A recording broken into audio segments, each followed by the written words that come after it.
Hello everyone, Charles Coleman here, presenting to you two new releases on the Nonesuch record label featuring the music of Steve Reich, one of my heroes and one of America's greatest composers. Two albums, this one and this one. Over here we have two pieces called Runner and Music for Ensemble and Orchestra featuring the LA Philharmonic conducted by Sussan Mälkki.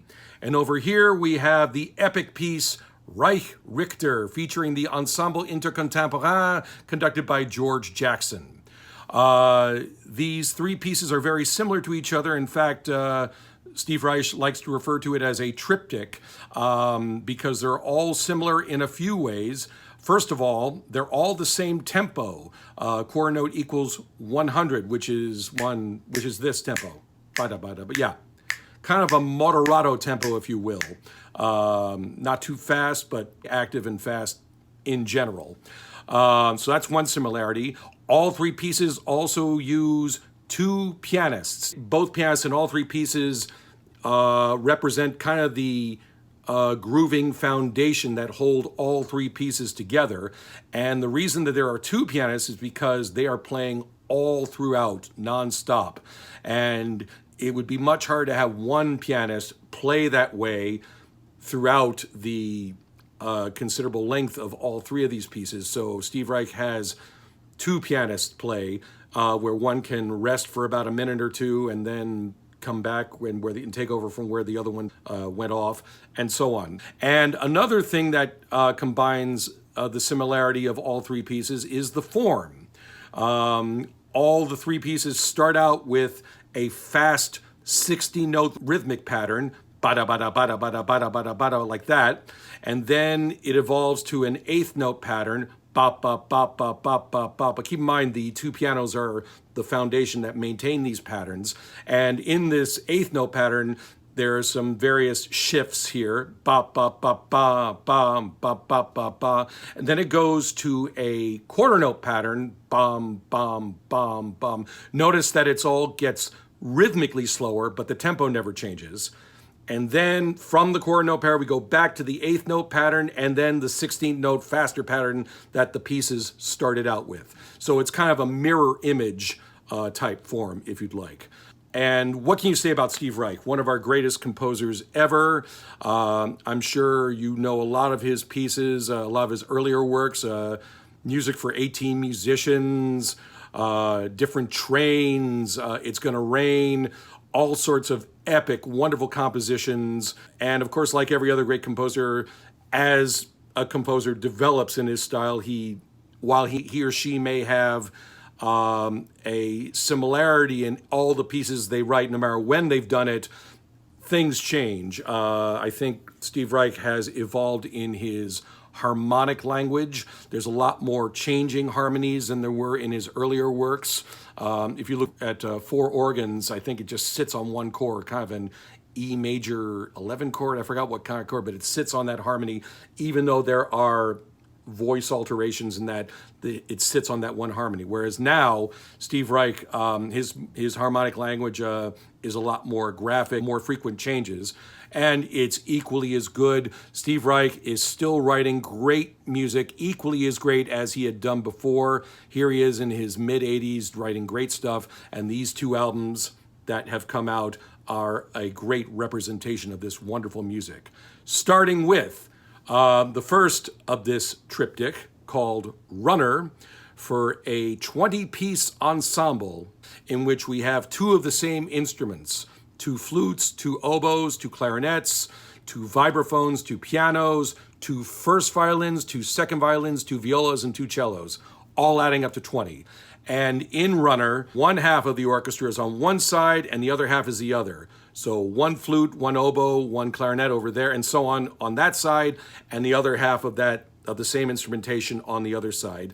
And because of the way the piece is written, by dividing them like that, you hear all this amazing alteration of how it works out thematically and how they go off each other. Sometimes there are moments when one group starts a rhythmic pattern, and then one is like a kind of a round, not fugal, but round-like version following a few beats behind. And the way it stereophonically works is just incredible, especially in this recording. On the same album that Runner is on, again featuring the LA Philharmonic with Sussan Mälkki conducting, we have Music for Ensemble and Orchestra. Again, same form, same tempo. They're both pieces are about 18 minutes. But in this case, there's a full orchestra. Well, I mean, like 30, 40 players, I would say. It's 4 trumpets and string orchestra. I mean, technically that's a full orchestra. It's not exactly Mahler or Bruckner, but a full orchestra nonetheless. And in addition to that, the ensemble part of Music for Ensemble and Orchestra is the same instrumentation as the one in Runner, inserted in the full orchestra in Music for Ensemble and Orchestra in this second piece. As far as the similarities, obviously the form is the same. Different musical materials, though, different evolving of harmony. But one thing that is especially different in Music for Ensemble and Orchestra is that Steve Reich uses a very subtle reference to Johann Sebastian Bach's Brandenburg Concerto No. 5, which was one of the first pieces that Steve Reich ever heard before he became a great composer. If you know No. 5, the first movement, the melody in that is do do do do do do da da da da da da da da da. So what Steve Reich does in Music for Ensemble and Orchestra is that he rhythmically augments it. Do, do, do, do, do, do, do, do, do, and also changes a certain notation, therefore blurring the reference just a little bit that you might not notice the relation between this work and the Bach, but just enough that if it weren't, to show that if it weren't for the Bach piece, we wouldn't have Music for Ensemble and Orchestra. Another great work, again, identical in form as is Runner, but a generally different piece altogether. I saw the UK premiere of this work. It was co-commissioned from, I believe, 5 different orchestras, starting with Sussan Mälkki and the LA Philharmonic. And then about a month or two later, I saw this piece performed at the Barbican with the London Symphony Orchestra, conducted by my friend Christian Järvi, who incidentally on that same concert conducted 2 of my works. So it was, needless to say, a privilege to be involved in that. And it turns out that Christian was the one that convinced Steve Reich to write this full orchestral work. Apparently, Steve Reich has written not that many full orchestra pieces, and this Music for Ensemble and Orchestra was the first full orchestral work he had written in about 30 years, because he was apparently very resistant to write for full orchestra, because Reich's music is very rhythmically intricate and his grooves are very particular, that he felt that a full orchestra would make it sound kind of blurry. Christian, however, convinced him to do this work because he felt that orchestras today would be more adept to rhythmic patterns no matter what size the orchestra would be. And so Steve gave in, and we have this wonderful piece, this second piece of this triptych of 3 works.